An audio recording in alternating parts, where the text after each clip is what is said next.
Muy bien, muy buenas tardes. Espero que se encuentren bien, que me escuchen también eh, bien ahí el audio. Vamos a comenzar nuestra segunda sesión de este diplomado de urgencias y emergencias con cuestiones todavía básicas, ¿verdad? Digámoslo así. Es decir, primero vamos a ver qué es lo que deberíamos valorar en condiciones generales, ¿verdad? De un paciente que se encuentra ante una urgencia o una situación de salud que ponga o no en peligro su vida, pero vamos a tratar de enfocarnos un poco hacia esta situación, ¿no? Donde el paciente se encuentre con riesgo de tanto de la función, de algún órgano, sistema, etcétera, como también riesgo de perder incluso la vida. Como ustedes pueden ver, en este caso, en el fondo del pantalla, pues bueno, tenemos un tema bastante importante, ¿no? ¿Qué es lo que hacemos todos los que nos dedicamos en algún momento al servicio de urgencias y que tenemos que conocer al menos como básico de la semiología que el paciente requiere en una situación crítica? Bien, entonces el contenido básicamente de esta presentación y del día de hoy en general, pues son la introducción, el ABCDE, listo, la valoración ABCDE, la valoración sample o sample, como quieran llamarle, y unas conclusiones que estaremos verificando al mismo tiempo. Igual si cumplimos con el tiempo, pues vemos de una vez las funciones de la enfermera urgencióloga o si fuera por que no tengamos el tiempo suficiente, pues entonces cumplimos con las funciones la próxima sesión. Bien, pero pues bueno, estaremos platicando de estos temas en general. Como introducción, pues bueno, el enfoque ABCDE en algunos lados es XABCDE, ¿verdad? Pero también depende mucho de la situación del paciente a la que le estemos o al que le estemos haciendo esta valoración o este enfoque, pues es una metodología sistemática, estructurada, utilizada en entornos de urgencia y emergencia. eh, en situaciones tanto intra como extrahospitalarias, pero que requieren de una atención, pues, que priorice de manera eficiente y eficaz las necesidades del paciente, ¿no? Este acrónimo, porque realmente es un acrónimo, se desglosa en 5 componentes clave. Cada letra significa algo, ya lo estaremos viendo un poquito más adelante. Y, pues bueno, estos aspectos son específicos, son necesarios para que nosotros podamos hacer una adecuada evaluación, ¿verdad? De las características del paciente, lo que él tiene, lo que está padeciendo y la situación que lo está causando, además de ver los problemas que está generando, ¿no? En la vía respiratoria, en la vía circulatoria y en la vía neurológica en generalidades. Bien. La aplicación de este enfoque permite que nosotros como profesionales de enfermería, como bien dice el texto, y otros equipos de salud, podamos identificar rápidamente problemas potencialmente amenazantes para la vida y proporcionar intervenciones prioritarias hacia estos pacientes. Entonces, la valoración específicamente ABCDE que se utiliza sobre todo, ¿verdad? O es como se hace mucho énfasis en el paciente politraumatizado, pues bueno, sabemos ahorita por lo que les comento, ¿no? De manera muy específica, que el paciente no necesariamente tiene que estar politraumatizado para que podamos aplicar la valoración ABCD, ¿no? Lo podemos hacer con cualquier paciente que se encuentre en un entorno en el cual su vida esté en peligro. Y de manera muy rápida y muy eficaz podemos hacer esta valoración para identificar de nueva cuenta las prioridades que tiene este paciente, ¿no? O que requieren atención en este caso. Entonces, es importante de nueva cuenta tenerlo muy, muy presente. Y vamos a iniciar con o bueno, parte de nuestra planeación, ¿no? De este diplomado, pues es irlo mezclando o ir mezclando la información con competencias transversales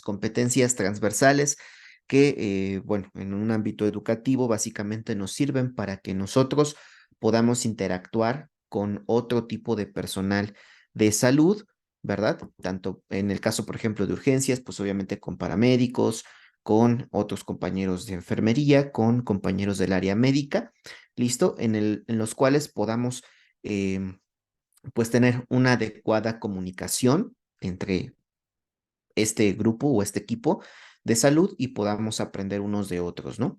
Entonces, las competencias transversales ya en el ámbito propiamente de la salud se nos están requiriendo en la actualidad, tanto la Secretaría de Salud de nuestro país como la OPS y la OMS, pues nos dicen que en la actualidad hay que capacitarnos junto con competencias transversales, que estas competencias transversales pueden ser muchas de acuerdo a la situación en la que nos encontremos, pero de manera específica, pues son habilidades blandas, ¿no? Que también así le podemos conocer.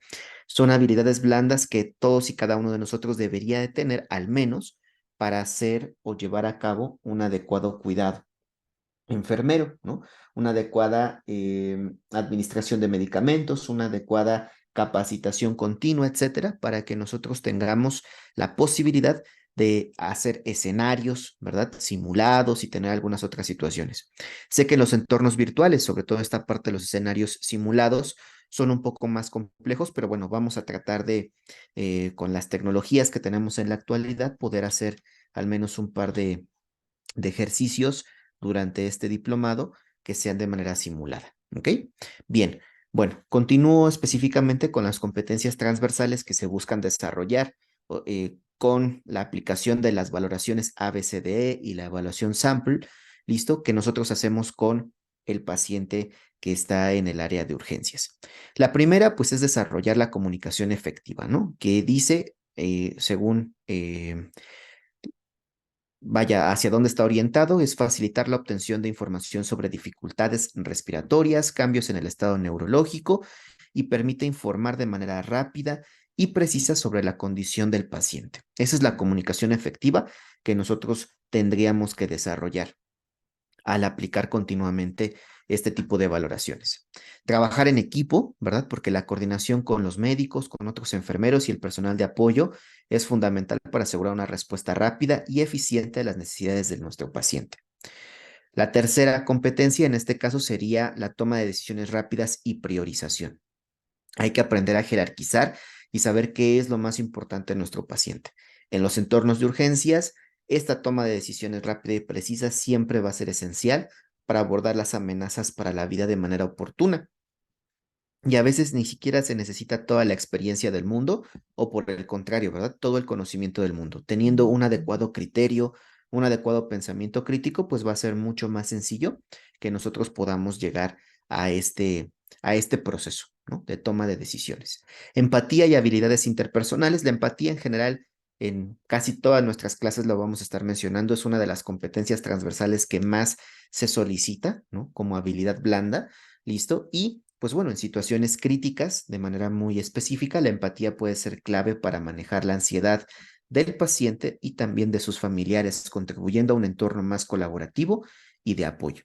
Al mismo tiempo, vamos a desarrollar habilidades organizativas, puesto que la organización como tal, pues facilita la disposición rápida de equipos y materiales necesarios, además de que mejora la eficacia de las intervenciones. El manejo del estrés en situaciones de emergencia, pues esta situación, ¿no? Donde nosotros también nos encontremos bajo altos niveles de estrés, pues puede complicar la atención del paciente.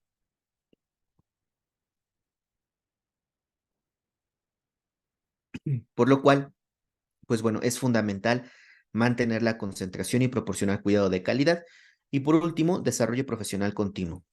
Tanto el área médica como el área de enfermería están en constante evolución.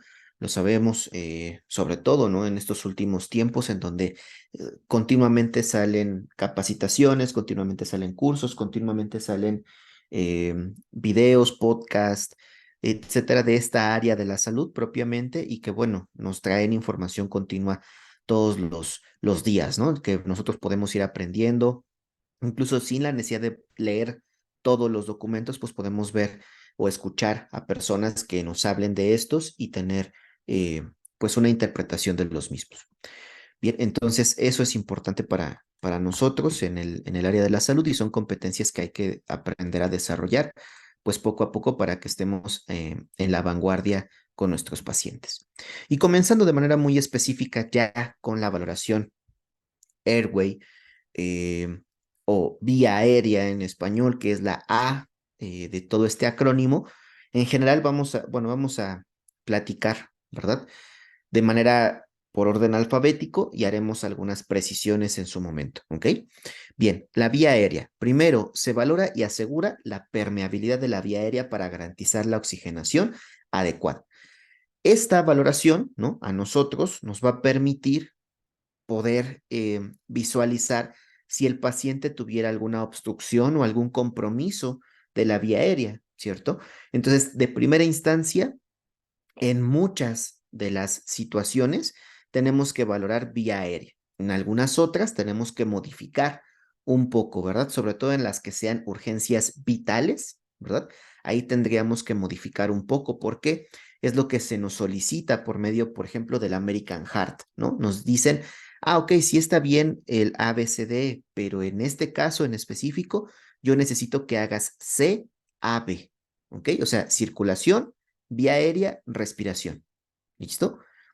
Cuando es un entorno totalmente vital, ¿no? O sea, que la situación del paciente realmente requiere de una atención vital, lo primero que tengo que hacer es la circulación. Por eso, ya lo veremos más adelante, la próxima sesión, para ser específico, si no me equivoco, pues ya estaremos hablando de el algoritmo, ¿verdad? De la atención hacia los pacientes con paro cardiorrespiratorio en un entorno, vaya, de adulto, ¿no? Donde nos piden ciertas características y claro que primero va la circulación, ¿no? Que son las compresiones en este caso. Bien, pero en general, vaya, tenemos que estar vigilando siempre la vía aérea del paciente. Vigilarla tanto la superior como la inferior. La superior, pues me refiero al nariz, boca, la laringe, ¿no? Que son cosas que podemos incluso visualizar en nuestro paciente, pero además también la vía aérea inferior, como con una auscultación rápida de cómo se encuentran los ruidos respiratorios de este paciente. Si pudiéramos detectar alguna obstrucción, ¿no? En este caso, y nosotros la podemos retirar, pues sabemos que estamos habilitados para eso.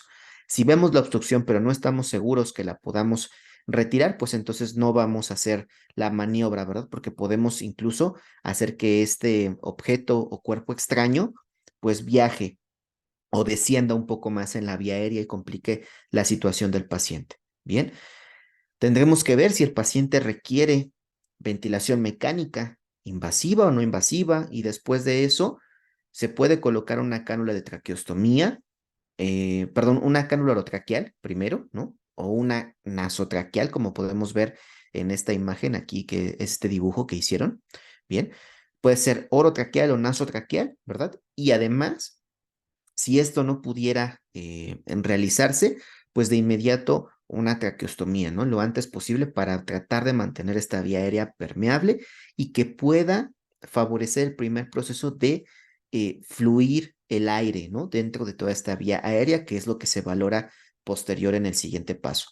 Además, hay que estar muy al pendiente todavía en este momento, aunque lo vamos a relacionar con el siguiente, de los ruidos respiratorios. Es decir, el paciente tiene muchos estertores, tiene estridor, hay ronquera, sus sibilancias incluso se escuchan sin auscultar al paciente, o hay totalmente, vaya, es un poco difícil este término, pero ruidos silentes, ¿no? Es decir, no se escucha casi nada o absolutamente nada en algunas zonas pulmonares, ¿no? Y eso también lo tenemos que estar vigilando de manera oportuna. Los casos, pues, van a depender, ¿no? Del paciente. De nuevo, esto es una generalidad y ya posterior cuando empecemos a ver el paciente con paro cardiorrespiratorio, vamos a hacer un énfasis, ¿no? En puntos importantes de la valoración. Cuando veamos al paciente con situaciones de trauma, haremos las puntuaciones, ¿no? Muy específicas. Bien, ahorita estamos hablando de una generalidad, entonces depende mucho del paciente, qué es lo que nosotros vamos a ir realizando en esta parte que es la vía aérea, ¿vale? Posterior a este proceso, pues está el de la respiración, ¿ok? Y entonces, el de la respiración nos dice que se concentra en la evaluación de la función respiratoria. Entonces, ya vi que mi vía respiratoria esté permeable. Si mi paciente requiere un oxígeno, ya se lo coloqué, listo. Si mi paciente requiere que se desobstruya la vía aérea, ya lo hice. Ahora tengo que ver cómo funciona esta vía respiratoria, ¿listo? Es decir, entra el aire y cumple sus funciones. Hay movimiento de amplexación, ¿listo? O de inspiración, expiración, ¿listo? Amplexación o amplexión, bien. Y entonces tenemos que vigilar el tórax o el hemitórax derecho se mueve igual que el hemitórax izquierdo, o cuál se mueve más. ¿Qué características tiene la respiración del paciente? Tenemos un oxímetro, pues vigilamos la saturación de oxímetro, ¿no? Como dice hasta aquí abajo, tenemos la posibilidad de contar las respiraciones por minuto de este paciente, también son importantes, ¿no? Hay que identificar signos de insuficiencia respiratoria, establecer intervenciones para que esta respiración mejore. Si el paciente lo podemos movilizar un poco, pues colocarlo en una posición que favorezca la respiración, la ventilación propiamente, ¿no? En este caso sería a lo mejor semifowler, ¿listo? Pero es de nuevo siempre y cuando el paciente lo podamos movilizar. Si el paciente viene politraumatizado de nuevo, pues tendremos ahí ciertas complicaciones para poder moverlo, ¿no? De primera instancia. Sin embargo, es importante tenerlo en cuenta. Vigilar el uso de músculos accesorios, tiraje intercostal, ¿no? Aleteo nasal, bien, que pues obviamente nos haga pensar que el paciente está en una insuficiencia respiratoria. Vigilar, vaya, la situación del paciente para ver si este no tiene un daño en cervicales, volvemos a lo mismo, por un trauma, listo, y que bueno, este daño en cervicales pueda paralizar la vía aérea, se ve alterada, se ve inflamada esa zona y por lo tanto no hay un adecuado funcionamiento por inervación de la vía aérea, o incluso que el traumatismo sea directamente encefálico, ¿no? Y que haya una lesión en el centro regulador de la respiración, lo cual, pues bueno, también nos traería complicaciones, ¿verdad? Porque no habría señales específicas para que el paciente continuara con sus movimientos eh, simpáticos, parasimpáticos de la respiración. Bien, entonces es importante, además de los traumas torácicos, que también pudieran tener repercusiones, sobre todo del diafragma o de la parrilla costal, que pudieran traer este tipo de complicaciones a nivel de la respiración. Siempre estar al pendiente. Lo más fácil aquí, pues siempre es frecuencia respiratoria, saturación de oxígeno y las características de los movimientos torácicos para realizar la respiración. Esto, pues lo tendremos que ir haciendo en conjunto, ¿no? En realidad vamos a verlo más adelante, pero nos dan cierto tiempo como máximo para poder valorar todas estas situaciones. Claro, en un entorno de urgencias, en un entorno donde estamos un poco más acostumbrados, donde estamos organizados también de alguna manera, pues pudiera ser que nos tardáramos mucho menos. Y entre menos nos tardemos, pero mejor lo hagamos, pues será mucho más eficaz toda la respuesta que hay para con el paciente. Bien, posterior a eso en orden, ¿no? De nuevo del acrónimo, pues vamos a platicar un poco acerca de la circulación. Y la circulación, ¿verdad? Es donde nosotros evaluamos, valga la redundancia, el sistema circulatorio que involucra la frecuencia cardíaca, la presión arterial, ¿listo? Que son importantes. Aquí podemos valorar los pulsos, pero los pulsos periféricos, entendiendo que nos ayudan a saber cómo está la perfusión de nuestro paciente, ¿ok? El pulso, si bien y de primera instancia se nos solicita, por ejemplo, vuelvo a lo mismo del ACLS, BLS, ATLS y todos aquellos algoritmos de reanimación, el pulso es importante, sin embargo, no cuantificamos cuántas veces tiene de pulsaciones, ¿no? Sino cuantificamos que exista el pulso. ¿Listo? O valoramos de manera muy específica el tipo de pulso. Hay un tipo de pulso de Corrigan, hay un pulso de Durosies, o sea, hay diferentes tipos de pulsaciones que son realmente importantes y no las veces en las que hay una pulsación. ¿Ok? Eso es importante. Entonces, los pulsos nos sirven para eso, no nada más. Después, pudiera que el paciente tenga pulso, ¿listo? Pero que su frecuencia cardíaca sea totalmente distinta al pulso. ¿ok? Eso también puede mediarse por una arritmia, por un paciente con alguna complicación cardiovascular, por un infarto de miocardio, por ejemplo, por alteraciones en la presión arterial, ¿bien? Por una extrasístole ventricular, una extrasístole auricular. Podríamos tener ahí alteraciones a nivel del pulso que no necesariamente van de la mano con la frecuencia cardíaca. Por eso es que hay que diferenciarlos y hay que valorarlos de manera exhaustiva a ambos lados, ¿no? Tanto lo distal como en este caso lo central que sería la frecuencia cardíaca.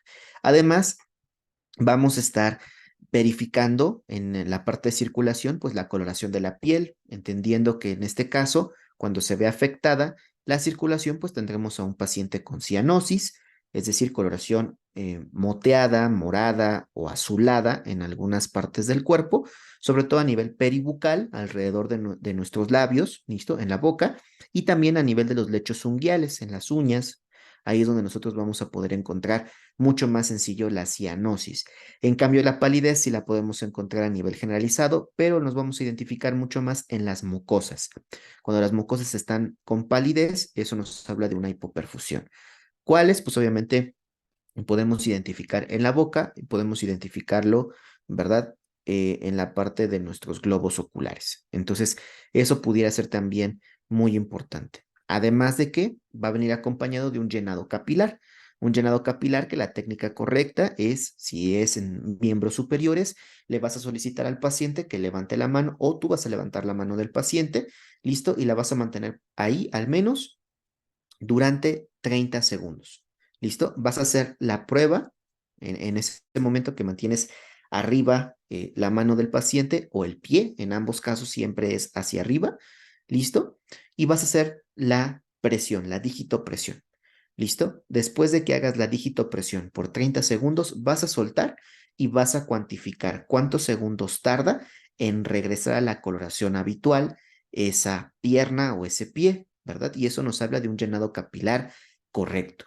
Entonces, ese llenado capilar debe de estar normalmente, ¿verdad? Como máximo 3 segundos y superior a los 3 segundos tenemos un llenado capilar lento que refleja datos de hipoperfusión. ¿Ok? O de hipovolemia incluso. Entonces, mucho ojo con eso. La auscultación del paciente, bueno, volvemos a lo mismo, entendiendo que es importante saber que no haya soplos, ¿no? Por ejemplo, en el paciente, más allá de que tenga o no frecuencia cardíaca, hay que ver si el paciente tiene soplos, qué características son, un sistólico, un diastólico, de estos un protodiastólico, un mesodiastólico, un telediastólico, ¿no? Por ejemplo, tanto, perdón, o un isosistólico, mesosistólico o telesistólico. Bien, y digamos que son las características o más comunes de los soplos cardiovasculares, que van a verse de manera diferente de acuerdo al foco que nosotros vayamos a auscultar y de acuerdo a la situación clínica de ese paciente, ¿vale? Establecer lo antes posible en el paciente que realmente corre riesgo su vida un acceso vascular intravenoso o intraóseo. Hay guías, hay recomendaciones que nos dice que dos accesos intravenosos de amplio calibre, eh, vaya, donde tengamos más experiencia, usualmente es en venas de los brazos y antebrazos, listo, donde podemos colocar estas vías de acceso pues de amplio calibre para que empecemos a administrar líquidos y en el caso de que alguna llegue a disfuncionar, pues bueno, tenemos otra todavía cumpliendo estas funciones, ¿no? Por la cual, pues bueno, nos tardaremos un poco menos en volver a reiniciar la terapia si es que de nuevo llegara a disfuncionar. Por eso se recomienda que sean dos en algunos casos. Y la vía intraósea, pues sabemos que es temporal, ¿no? Esta sí, se coloca en cierto tiempo y debe ser reemplazada por vías intravenosas lo antes posible, ¿no? Cuando el paciente tenga la posibilidad de ser hidratado por vía intravenosa. Evaluar el ritmo cardíaco del paciente y de nuevo aquí es más allá de que el pulso o de la propia frecuencia cardíaca, sino hay que ver el trazo electrocardiográfico que ese paciente está refiriendo. Si es una FA, si es una taquisupra, si es una taquicardia sinusal incluso o una bradicardia sinusal, un bloqueo auriculoventricular de primer, segundo o tercer grado. El segundo grado sabemos que se divide en dos, MOVITS 1, MOVITS 2, ¿cierto? Y entonces todo eso es importante que tú lo vayas conociendo, que tengas esa habilidad de poder identificar rápidamente los trazos electrocardiográficos que presenta ese paciente y poder adelantar o estar siempre un paso adelante del corazón, que lamentablemente siempre va a 200 por hora, ¿no? Es decir, la enfermedad en el corazón siempre va muy rápido y siempre quiere alcanzarnos, aunque nosotros tratemos de ir uno o más pasos adelante de la situación. Y claro, ¿verdad? Si los ritmos son de paro, es decir, tenemos tanto taquiventri como fibrilación ventricular, eh, ya sea asistolia o actividad eléctrica sin pulso, pues hay que iniciar el RCP, que es necesario en este caso. Primero con las compresiones, ya sabemos que son a nivel eh, este, de el apéndice sifoides un poquito arriba, listo. A nivel de las tetillas también le llaman, en el centro del tórax, con la mano dominante por debajo, la mano no dominante encima, ¿verdad? Y hacemos una compresión de 2,5 pulgadas, más o menos, entre 5 y 6 centímetros de profundidad, ¿no? Cada compresión y tendremos que ir dejando que se expanda el tórax de manera importante para que el corazón pues también pueda cumplir con sus movimientos, en este caso, que nosotros vamos a forzar de sístole y diástole, ¿ok? Deben de ser 30 compresiones, 2 ventilaciones, ¿listo?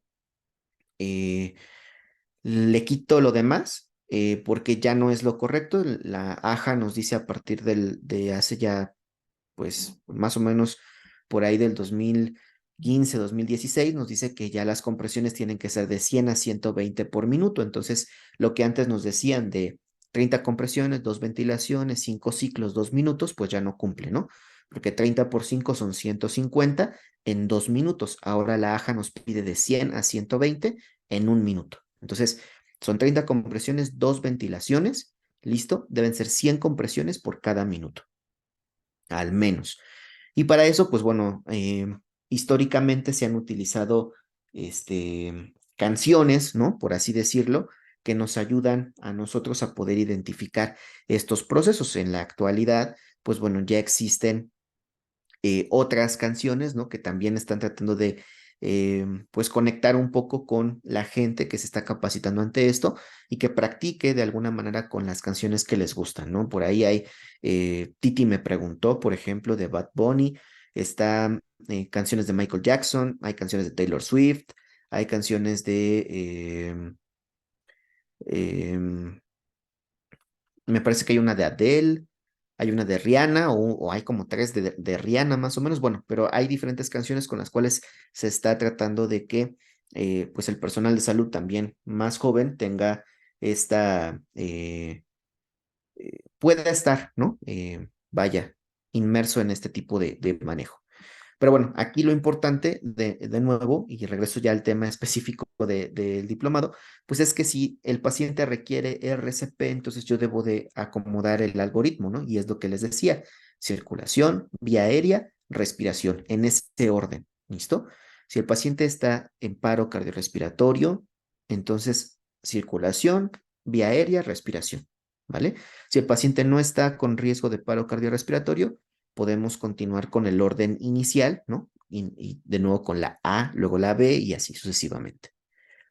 Eh, Posterior a esto, nosotros tenemos a la D, ¿no? La D es disability o deterioro, ¿no? Pero lo hemos involucrado un poco más como un deterioro general o se entendía al principio de esa manera. Después se fue estableciendo, ¿no? Poco a poco que se debía valorar en esta letra o en este apartado el déficit neurológico o el deterioro neurológico. Y por lo tanto nosotros debemos de enfocar en tres valoraciones iniciales, ¿no? Pero de cajón, digámoslo así, siempre. La primera es, pues obviamente, el estado de conciencia de nuestro paciente. Y esto lo podemos hacer de acuerdo a preguntas bien focalizadas o lo podemos hacer de manera muy específica con la escala de coma de Glasgow, donde mezclamos ambas situaciones, ¿no? Preguntas bien focalizadas, bien, para que el paciente pueda ayudarnos tanto a responder de manera verbal y motora, ¿no? Y nosotros la respuesta ocular, pues obviamente la valoramos a la inspección, ¿Listo? Pero además también es importante que hagamos una valoración pupilar, ¿no? En todo momento para conocer si el paciente tiene alguna alteración a este nivel. Y como tercera y última situación, que claro que va a tener una repercusión a nivel neurológico, pues es la glicemia o la glucemia, ¿verdad? En este caso de los pacientes. Eh, un paciente que no es diabético, pues debe de estar entre 70 y 100 miligramos sobre decilitro, idealmente a la mitad, digamos 85, ¿no? Sería como lo ideal de la glicemia de una persona, pero si esta persona ya es diabética, que claro, también hay que conocerlo, pues tenemos hasta un límite de 180 miligramos sobre decilitro para poder o comenzar a controlar esa glicemia lo antes posible para evitar pues complicaciones. Bien, entonces, de manera muy específica, la escala de coma de Glasgow, pues nosotros sabemos que consta de tres apartados a valorar, la parte ocular, la verbal y la motora, y en ese mismo orden cada una de estas tiene una valoración cada vez mayor, ¿no? Como un puntaje máximo donde la valoración ocular tiene su puntaje máximo de 4 puntos, la verbal 5 y la motora 6, entendiendo que la ocular es una apertura espontánea, ¿no? De los ojos, en donde el paciente está en todo momento visualizando qué está pasando a su alrededor. La calificación 3 es cuando nosotros damos una orden verbal o incluso mencionamos su nombre, ¿no? Para que el paciente pues abra los ojos y pueda voltear a vernos. El segundo, perdón, la calificación 2 específicamente, pues trata de que nosotros hagamos algún estímulo doloroso, en este caso, que pudiera ser, pues, un apretón en una pierna o en una mano, ¿no? O que con una pluma podamos puncionar ligeramente, no enterrar, ¿verdad? Pero sí puncionar ligeramente la pierna del paciente para ver si éste puede tener alguna reacción específica a nivel ocular. Y si de plano no hay una respuesta posterior a todo lo que hemos hecho, pues entonces el paciente tiene una calificación de 1, ¿verdad? Que es lo mínimo, 3 en general en la escala de coma de Glasgow lo mínimo, 15 lo máximo, ¿cierto? Bueno, la parte verbal, sabemos que el paciente debe estar orientado y conversando, y aquí en específico es donde podemos aplicar las preguntas, ¿no? De cómo se llama, qué día es hoy y en dónde está. Si el paciente puede contestar esas tres preguntas, que además nos van a decir está orientado en tiempo y espacio, o tiempo, persona y espacio, entonces va a ser mucho más sencillo, ¿no? Poderle dar la atención. Si el paciente tiene estas respuestas, pues le damos 5 puntos. Si el paciente está hablando, pero no sabe quién es o no sabe en dónde está o qué día es hoy, ¿verdad? Cualquiera de las preguntas, pues ya está desorientado. Entonces, el paciente sí continúa hablando, sí tiene, digamos, de alguna manera coherencia lo que está diciendo, pero no nos está respondiendo lo que nosotros le solicitamos. Por lo tanto, tiene 4 puntos, ¿cierto? Después, el paciente tuviera algún problema de manera específica para entender lo que nosotros le estamos preguntando y utiliza palabras totalmente inapropiadas, vaya al entorno de la conversación, no necesariamente tiene que ser una respuesta agresiva, sino solamente una respuesta que no vaya acorde con lo que nosotros estamos solicitando, pues no son, pueden ser palabras inapropiadas al entorno, ¿no? Y esto nos puede condicionar a darle 3 puntos en la clasificación. Posterior a eso, si el paciente hace sonidos incomprensibles, si corre las palabras, si no se le entienden del todo o no las articula de manera correcta, pues entonces le vamos a dar 2 puntos, ¿verdad? En la escala de Glasgow. Y posterior, si el paciente no nos da ninguna respuesta, pues entonces tiene un punto. La parte motora, pues sabemos que si le pedimos o le solicitamos al paciente que mueva sus dos brazos o que escriba algo, ¿no? Mientras su nombre, por ejemplo, y el paciente lo puede hacer, entonces obedece a la orden verbal, ¿no? Y esto nos da a indicar que puede moverse, que puede hacer lo que le estamos solicitando y que tiene 6 puntos. Si el paciente no puede hacer una actividad un poquito más compleja como la que les acabo de mencionar, pues entonces vamos a hacer una valoración en donde le vamos a decir que nos vamos a colocar detrás de él y que vamos a hacer una presión que puede generar un poco de dolor y molestia, pero que él debe de identificar en dónde fue, ¿no? Ese proceso. Entonces, la recomendación es de nuevo colocarnos por detrás del paciente, si es que fuera posible, ¿verdad? Y hacer un estímulo, ¿no? A lo mejor presionar un poco la parte de los trapecios. ¿listo? O un trapecio, el derecho o el izquierdo. Y entonces tú presionas un poco, generándole un poquito de molestia, de dolor, ¿listo? Y le debes de pedir que localice la zona del dolor. Si el paciente lleva la mano directamente a donde tú ocasionaste la molestia, ¿listo? Pues entonces le das 5 puntos. Si el paciente haces la misma actividad, pero el paciente solamente como que identifica el lado, ¿no? O sea, si fue derecho o izquierdo, pero no identifica el lugar en específico donde fue la molestia o el dolor, entonces este paciente tendría una calificación de 4 puntos en la parte motora. ¿Listo? Y ya lo siguiente ya habla de un paciente que está, pues, posiblemente encamado, que tiene una flexión anormal, ¿no? En donde los brazos literalmente los flexiona hacia adentro, ¿listo? Y no puede moverlos, no puede cambiarlos de posición, sino es una respuesta, vaya, fisiológica que está teniendo en ese momento. Es una flexión anormal y por lo tanto le damos 3 puntos. ¿Listo? Y si fuera una extensión, es decir, lo contrario, ahora está presentando una extensión, este, pues que puede traerle algunas complicaciones también o que refleja complicaciones neurológicas, pues también hay que verificarlo, ¿verdad? De manera muy importante.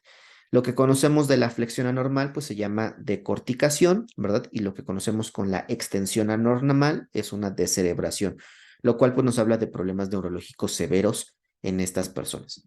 Y posterior a eso, si no hay ninguna respuesta, pues prácticamente el paciente se encuentra en estado de coma, ¿no? Como la escala se llama, la escala de coma de Glasgow. Si el paciente no tuviera ninguna respuesta motora, pues prácticamente está en un estado de coma. De nuevo, la sumatoria mínima 3 puntos, la máxima 15 puntos y pueden ir eh, eh, transitando, ¿no? Entre 14, 15 puntos es normal, 12, 13 puntos hay un deterioro leve, ¿verdad? Menos o bueno, de 11 hasta 9 puntos tenemos un deterioro moderado y menos de 9 puntos, ir a partir de 8 hacia abajo, un deterioro pues ya complicado y se recomienda, según algunas guías, que a partir de un Glasgow de 8 pues busquemos que el paciente no tenga alteraciones respiratorias, porque si las tiene hay que colocar una vía aérea artificial, ¿no? En este caso una cánula orotraqueal que nos ayudan a nosotros y al paciente pues a mantener su estado vital sin ningún problema. ¿Listo? En la cuestión del reflejo pupilar, pues sobre todo que tengan reacción, ¿no? Es decir, que puedan hacer miosis y midriasis sin ningún problema, pero que además se encuentren dentro de del tamaño normal, perdón, las pupilas, ¿no? Y que además sean iguales, ¿no? Ambas pupilas, es decir, que las dos estén isocóricas. Teniendo una alteración como la anisocoria, pues obviamente nos habla de un daño cerebral severo, ¿no? Y de un traumatismo craneoencefálico, un evento vascular cerebral muy probablemente, que está pues teniendo repercusiones muy, muy importantes a nivel neurológico en el paciente.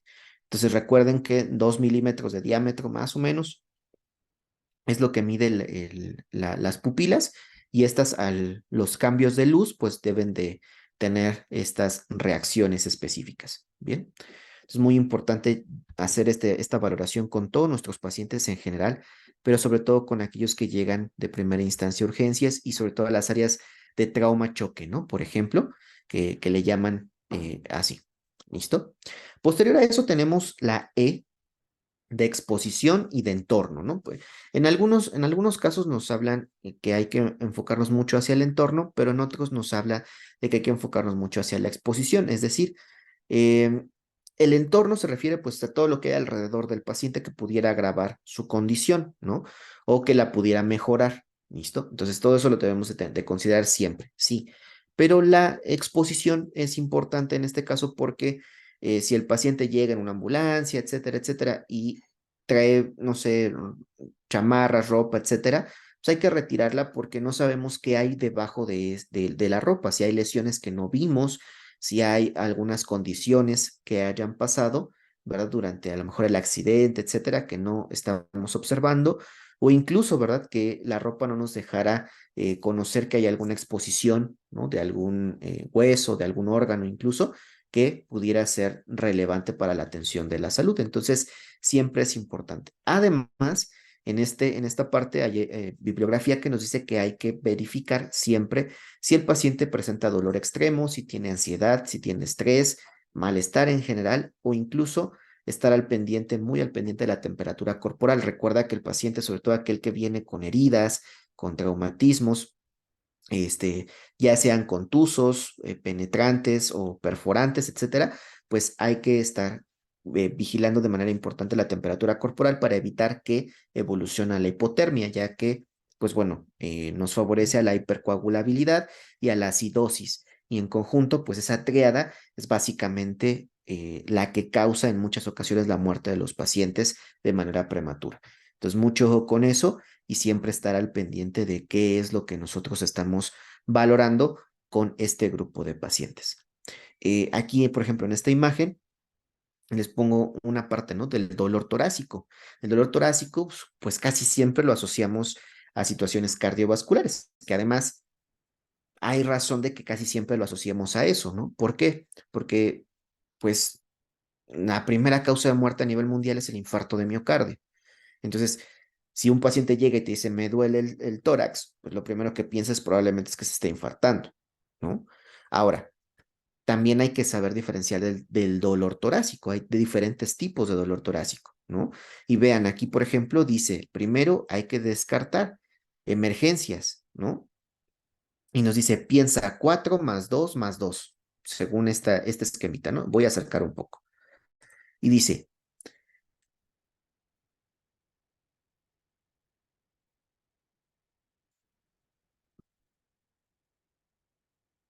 y dice,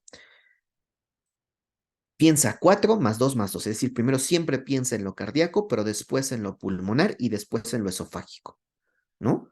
De la parte de dolor torácico. ¿Por qué? Porque además va a doler en casi la misma región, ¿listo? Pero va a tener diferentes características. Bueno, 4. El dolor cardíaco puede ser la primera instancia de nuevo el infarto de miocardio, un síndrome coronario agudo, ¿listo? Que puede tener o no elevación del segmento ST, pero a final de cuentas un infarto, ¿ok? Disección aórtica, una situación bastante grave y severa, ¿no? Y sobre todo una disección de aorta ascendente, bueno, torácica ascendente o descendente, ¿listo? Pero también puede ser que el paciente tenga una disección aorto eh, tóraco-abdominal, ¿no? O aórtica tóraco-abdominal, donde pues prácticamente toda la arteria aorta se está diseccionando, es decir, se está rompiendo poco a poco y el paciente en cualquier momento puede tener una hemorragia interna que no vamos a alcanzar en ningún momento y se va a desangrar, vaya, internamente y se va a morir, ¿bien? Pero puede generar mucho dolor. O la cardiomiopatía o miocardiopatía, porque esto es como más una traducción este, anglosajona, ¿no? Pero en realidad es miocardiopatía, ¿listo? De Takotsubo, o también conocido como el síndrome del corazón roto o del corazón feliz. Se ha descubierto, ¿verdad?, que no solamente la tristeza en exceso, ¿verdad?, causa Takotsubo, sino también la alegría en exceso. Entonces, los dos extremos, tanto el que estemos estresados, tristes, melancólicos súbitamente, como el estar o recibir una noticia que nos haga muy felices de manera súbita, puede desencadenar una liberación excesiva de cortisol y de catecolaminas, adrenalina y noradrenalina como productos finales que ocasionen que nuestro corazón, específicamente el ventrículo izquierdo, modifique su forma y se convierta en un takotsubo, que es básicamente una trampa para pulpos que utilizan en Japón, que bueno, así se llama, así lo descubrieron, así lo relacionaron en Japón, por ahí de los años 2000, ¿listo? Y por eso le pusieron el nombre, ¿no? De síndrome de Takotsubo. Ahorita ya lo conocemos como el corazón roto, ¿listo? Y de nuevo, no necesariamente por una tristeza, ¿ok? Eh, Puede ser cualquiera de estas tres causas, siempre primero de nuevo, infarto de miocardio hay que considerar.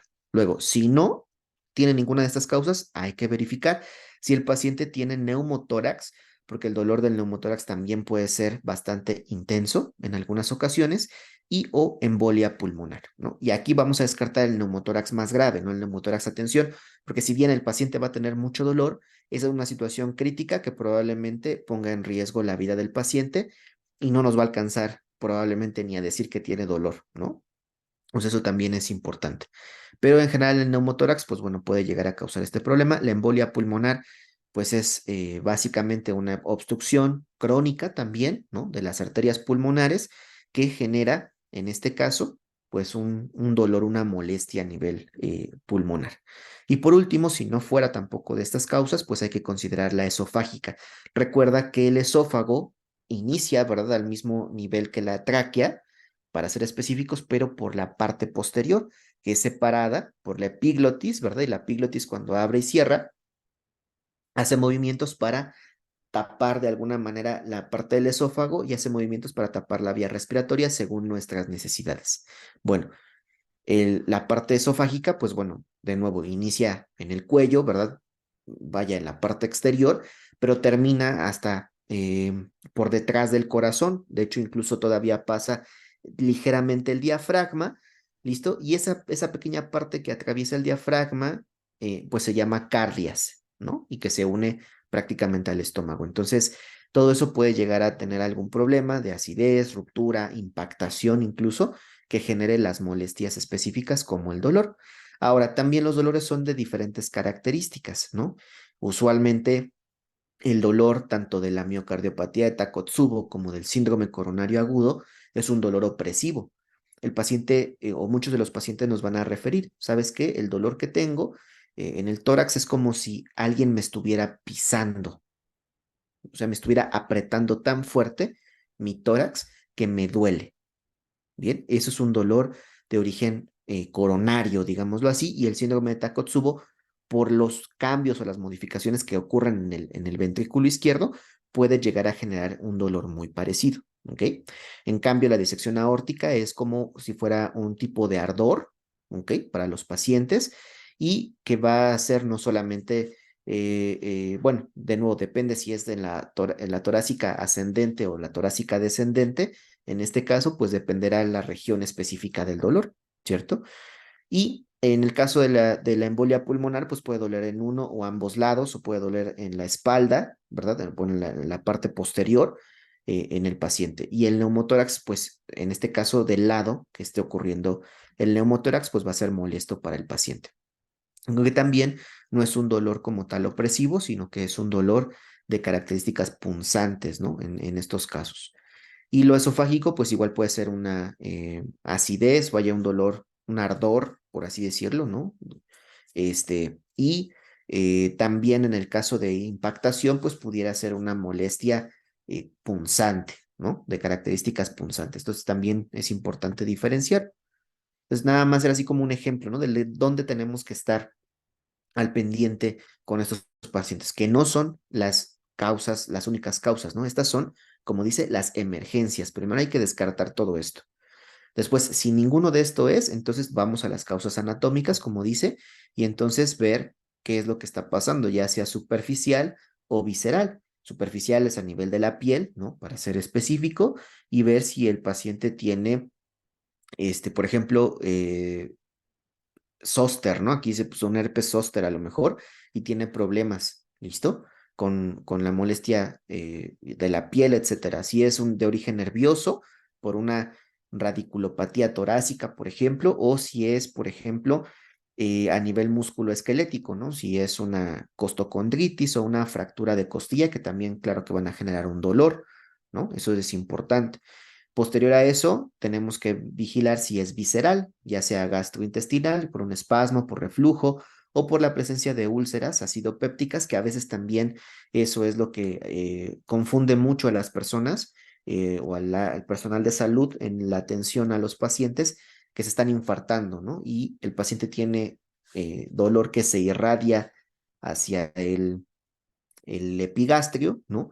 Y se confunde con una úlcera por estrés, le dan omeprazol y el paciente ya se infartó, ¿no? Eso es bastante común y es una práctica muy tradicional de pacientes, por ejemplo, en mi experiencia, que llegan a la unidad coronaria del Instituto Nacional de Cardiología Ignacio Chávez, ¿no? Les preguntas cuándo comenzó y te dicen, no, pues hace como unos 15 días, comencé con un dolor que era hacia la boca del estómago, fui al médico y me dieron omeprazol, o sea, pero común, ¿eh? Vaya, no hicimos un estudio, este, eh, específico, pero al menos, em, ¿qué les gusta? Menos 30, 40 pacientes en lapsos distintos que me tocó estar en la unidad coronaria. pues te referían eso, ¿no? Es decir, sí son bastantes. Por eso es importante tenerlo en cuenta. Luego, del dolor cardiovascular también, pues hay que vigilar. Si no es infarto, si no es Takotsubo, si no es disección aórtica, pero el dolor sigue siendo a nivel eh, cardiovascular, ¿no? En este caso, pues entonces probablemente el paciente tiene falla cardíaca que pues a los esfuerzos le genera una molestia porque aumenta la demanda de oxígeno, pero el aporte disminuye y esto genera dolor torácico. O la estenosis aórtica, que bueno, va a generar el mismo proceso. La estenosis aórtica se refiere a que la válvula aórtica, pues se abre menos, ¿no? O sea, tiene un área valvular de 1.5 hasta 2.5 y en algunos pacientes hasta 3 centímetros de área valvular, ¿listo? Y pues poco a poco va disminuyendo esa área valvular en la estenosis. Entonces, cada vez que se abren las valvas en el paciente con estenosis, pues conforme va creciendo la enfermedad, hay menos espacio para que pase la sangre. Por lo tanto, si hay menos espacio, menos sangre va a pasar. Eso genera que haya, eh, pues no un aumento en la demanda, pero sí una disminución en el aporte de oxígeno, ¿no? Porque la sangre pues ya viene oxigenada en esta zona. En la parte pulmonar, pues puede ser que el paciente tenga neumonía, una neumonía severa, ¿no? Que genere dolor, un derrame pleural, por ejemplo, que también puede generar dolor, una hernia diafragmática, ¿listo?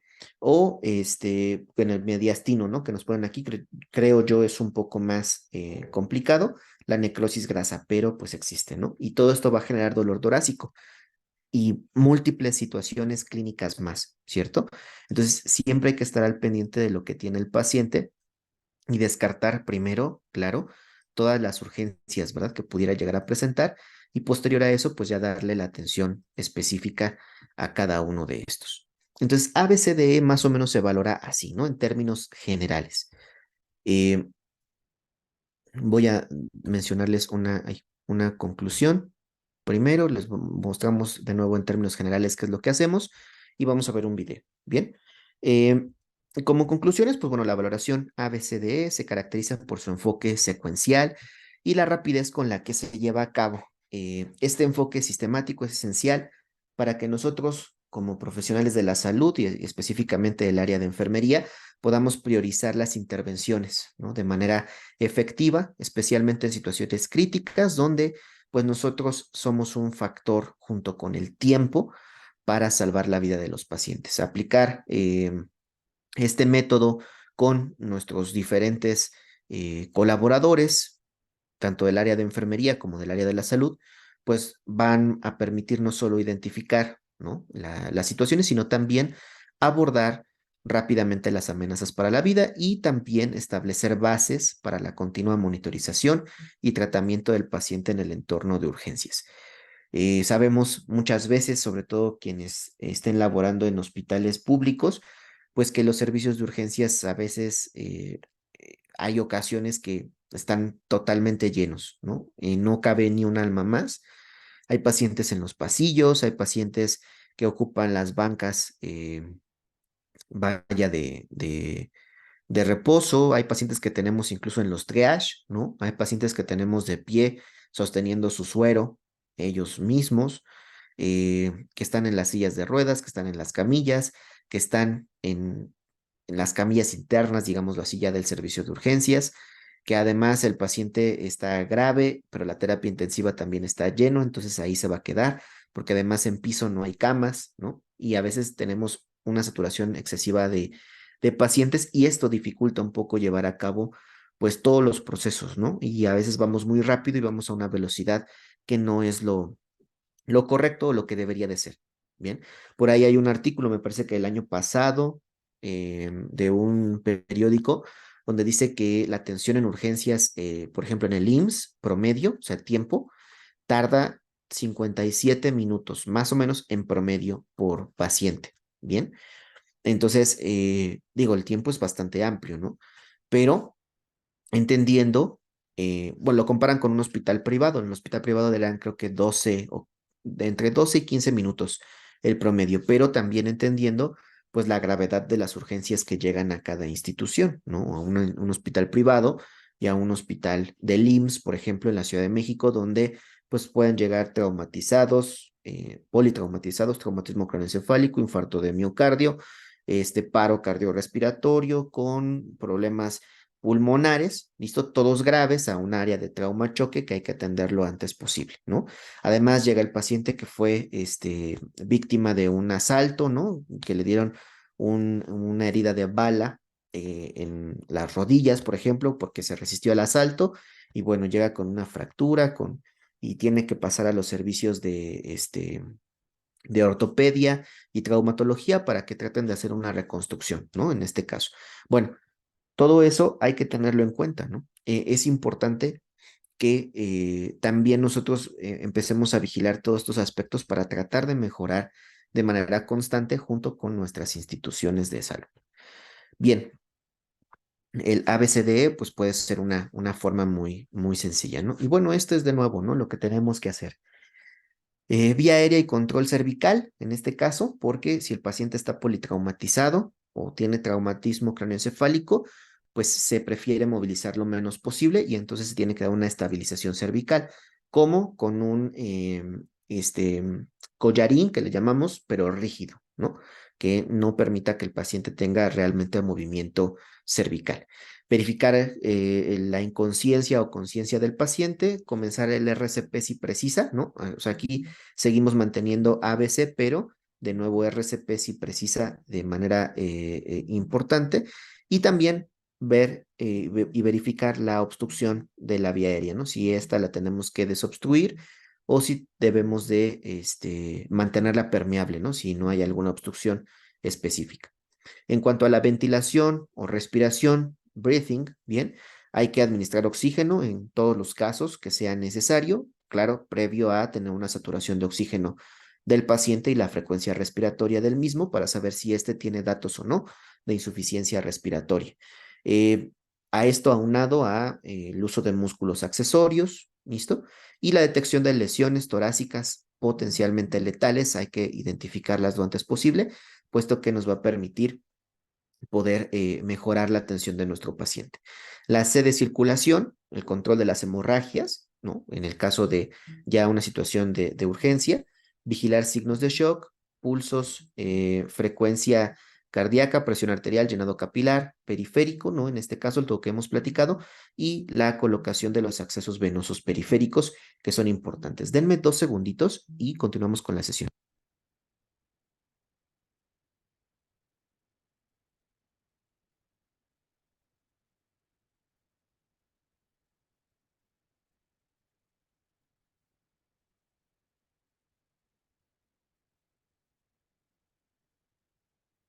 Denme 2 segunditos y continuamos con la sesión. Una disculpa enorme.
Listo, discúlpenme, una situación un poquito urgente.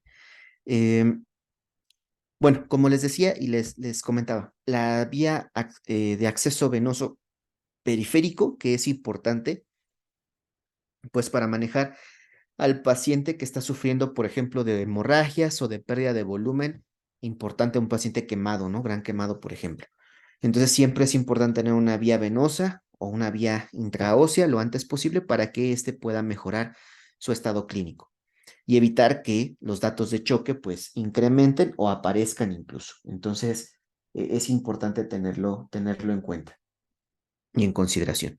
La D, como dijimos, de deterioro neurológico, Glasgow, pupilas y también una valoración focal o focalizada motora, listo para saber que el paciente tiene pues los movimientos finos, si es que se pudiera. Además de que dijimos de la glicemia capilar, ¿verdad? Que también es muy importante en este apartado. La E de exposición, para ver que el paciente no tenga lesiones, listo, extras a las que ya conocemos. La prevención de la hipotermia, en este caso, pues sabemos que en algunos casos se descubre al paciente, ¿no? Entonces, si el entorno no es el adecuado, pues puede generar hipotermia en los mismos que tienen lesiones, que tiene pérdida de sangre o de volumen corporal y que esto pues le puede ocasionar este problema. Y también retirar en este momento todos los objetos que producen daño en el paciente. Y los extras, pues obviamente es la fluidoterapia que va en conjunto con las vías venosas, la analgesia para evitar el dolor del paciente, la sedación si es que el paciente tuviera pues ansiedad extrema o incluso tuviera la necesidad de una vía aérea artificial, pues bueno, la sedación es importante, la monitorización continua de los signos vitales, es importante el ritmo cardíaco, perdón, es vital en este caso, y los sondajes si fueran necesarios, tanto un sondaje a nivel em, nasogástrico, orogástrico e incluso también un sondaje vesical. Sabemos que no en todos los casos se necesita, pero si lo llegáramos a necesitar, pues hay que tenerlo en cuenta y todo eso es dentro de nuestra valoración primaria, que es la valoración ABCD. Bien, todo esto, como dice, se debe realizar en menos de 30 minutos y reevaluar de manera constante para saber que el paciente está pues recibiendo la atención correcta y tenemos los resultados esperados. ¿Listo? La otra es la X, ¿verdad? Que les había mencionado. Pero específicamente la X se refiere a una contención de una hemorragia exsanguínea, es decir, que sea totalmente visual, ¿no? La hemorragia, la pérdida de sangre sea totalmente visual. Y pues bueno, solo es lo único que se agregaría, ¿no? Primero se debe de dar el control específico de la hemorragia, o sea, de manera muy, muy específica, y posterior a eso, el ABCD, ¿no? Como ya lo conocemos. Pero si el paciente, además de la hemorragia, tiene la alteración de vital como tal, entonces sería X, C, A, B, D, E, ¿no? De acuerdo a la priorización que nosotros estemos visualizando en el paciente. Entonces, siempre es importante tratar de controlar la hemorragia, ¿no? Sobre todo cuando esta, sabemos que es una hemorragia arterial, porque pues obviamente va a ser un poquito más eh, compleja de manejar y hay que verificarla de manera importante. Bien, cuidarla y atenderla lo antes posible, puesto que por la presión, sobre todo al principio del paciente, la sangre va a estar saliendo en grandes cantidades, aunque, pues bueno, la venosa también es un poco complicada de manejar. Bien, también esto nos puede ocasionar hipotermia, etcétera, va a tener más complicaciones, siempre estar como muy al pendiente. Bien, ahorita les voy a dejar de compartir rápidamente esta pantalla para que veamos el video que les había comentado en un principio. ¿Listo? Entonces, denme 2 segunditos.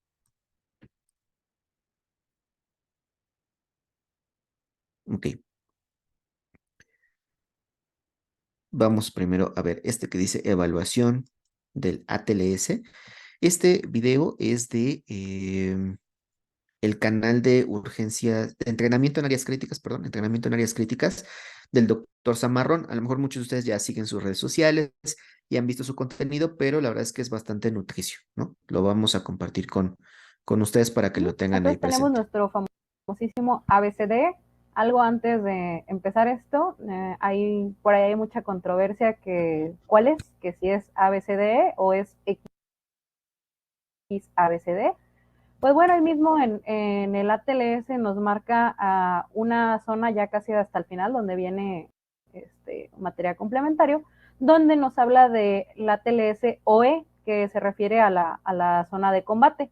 Aquí sí nos marca la secuencia XABCD, que la X no es otra cosa más que controlar la hemorragia exsanguinante usando un torniquete o la compresión directa de esta hemorragia. Sí, como se comentaba, la A de airway o vía aérea nos habla de la permeabilidad de la vía aérea, aspirar las secreciones, control cervical, ya sea manual o mecánico. Hay que recordar que debe ser con un collarín rígido, en caso de que se llegue a hacer de manera mecánica. Los collarines blandos pues no nos van a servir para nada. Entonces aquí en esta vamos a retirar cualquier dentadura, por ejemplo, si es en un paciente geriátrico, secreciones o algún objeto que esté ahí obstruyendo la vía aérea. Y siempre recordar nuestro control cervical. Hasta que no descartemos que haya una lesión per se cervical, hay que hacer el control de esto. Ahora la B, la respiración. Aquí lo que nos habla es de administrar oxígeno suplementario, ya sea por el dispositivo que se llega a necesitar, si sea uno de bajo flujo, alto flujo, algún dispositivo supraglótico o ya una intubación como tal, un dispositivo avanzado de la vía aérea. Hay que checar la frecuencia respiratoria y hay que hacer una inspección del tórax. Aquí vamos a descartar neumotórax, que recordemos que es una de las causas de choque obstructivo, el neumotórax a tensión, y hay que resolverlo antes de intubar. Repito, algo muy importante, neumotórax a tensión, hay que resolver antes de intubar al paciente. Muy bien, vámonos a la C de circulación. Aquí justamente, como se comentaba, hay que realizar un control de hemorragias y hay que checar los parámetros hemodinámicos, como son frecuencia cardíaca, llenado capilar, checar la TA, la coloración, la temperatura corporal y checar también la uresis, que nos va a estar hablando del funcionamiento renal.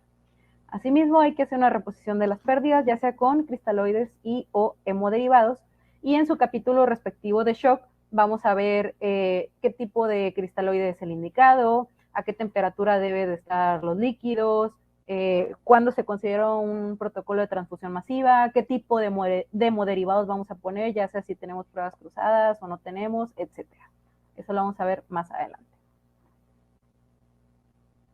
Adelante.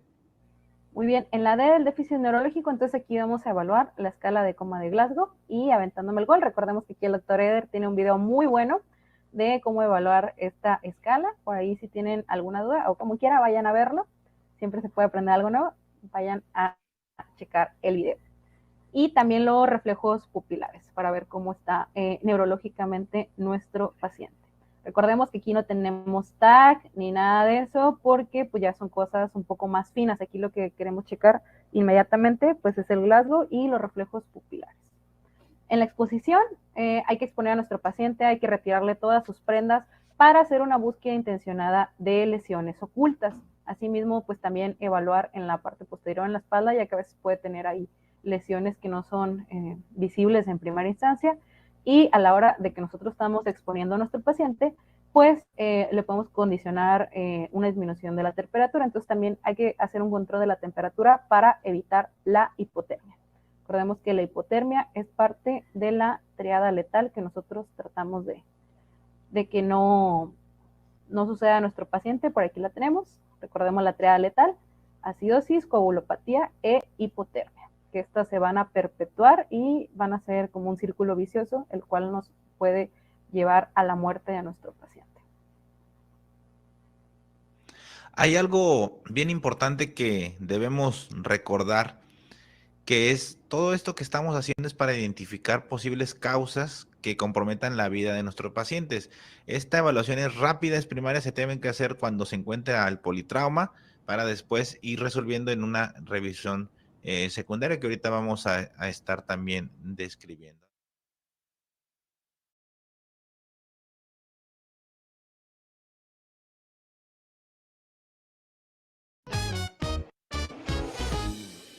Hoy estoy a nivel de resumen.